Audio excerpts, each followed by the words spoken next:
Payroll is unusual among the pros in this module because most solo coaches genuinely don't need it for a long stretch, sometimes years. When the trigger arrives, the decision is mechanical, and the unit reflects that. I'll name the two triggers. Name why no solo coach should attempt manual payroll. Give the price band. List the vendors covered in detail in Module 19.5. And close on the higher trigger timing and the 4 inputs that need to be in place before the onboarding window opens. The whole video is roughly 5 minutes because the decision really is not complex once the trigger is real. Two things change the picture, and until either of them lands, payroll is filed under not a decision yet. You elect S-corp or you hire your first employee. When either happens, you need payroll. The decision is not complex. You are not building payroll, you're buying it. Owner's draw out of a sole prop or single member LLC is not payroll, regardless of what anyone calls it. And the answer for any solo coach without one of the two triggers is to keep doing what you're doing. The trigger lands and the decision starts. Sole prop or single member LLC with no S-corp election means no payroll. Money moves to you as owner's draw. Elect S-corp and the picture changes immediately. You become an employee of your own company. The IRS reasonable salary requirement applies. That salary needs payroll mechanics behind it. 941 deposits on a defined schedule, quarterly filings, a W-2 in January. The mechanics are not optional and they're not negotiable. Module 11.2 covers the reasonable salary determination with your CPA.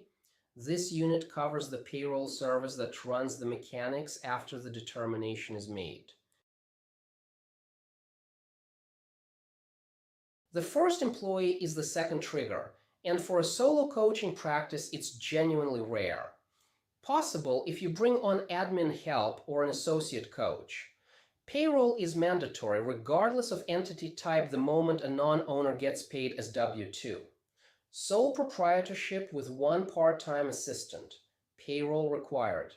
Single member LLC with one associate coach on the books. Required. The trigger is the W-2 relationship itself. Most solo coaches will hit the S-corp trigger long before the first employee one, but a few practices grow in the other order, and the rule is identical either way. Don't build it yourself. No solo coach should attempt manual payroll. 941 deposit errors are immediate and penalty-laden. The IRS doesn't grant grace periods on missed payroll tax deposits. The IRS trust fund penalty applies to the individual responsible, not just the entity that owed it. That's personal liability on top of corporate exposure, and it pierces whatever protection the entity was supposed to provide. Payroll software costs far less than one payroll error. The economic argument and the regulatory argument both point the same direction. $40 to $150 a month, all in, for a solo S-corp with one employee, that one employee being the owner. Most services price as a base fee plus a per-employee fee, and the per-employee math at head count of 1 keeps the all-in cost inside the range almost regardless of vendor. For a one-person S-corp, the all-in cost is almost always in this band. The detailed vendor comparison sits in Module 19.5. What matters at this stage is that the band is narrow enough that vendor choice is on features and integration, not on price. Gusto, OnPay, QuickBooks Payroll, ADP Run, JustWorks. Those are the 5 names to actually know for a one-person S-corp. 5 decision criteria filter among them: bookkeeping integration, direct deposit, W-2 generation, 941 automation price. Every vendor in the list clears the bar on all 5, which is the point. The differences live in the depth of the integration with the bookkeeping tool you have already committed to, and in the dashboard experience itself. Module 19.5 walks the comparison row by row, but for most operators, the hire comes down to which dashboard you can stomach and which integration is already paid for. Before your first payroll run is the hire trigger. Your CPA tells you when your first reasonable salary period begins. Sign up before that date, not on it, not after it.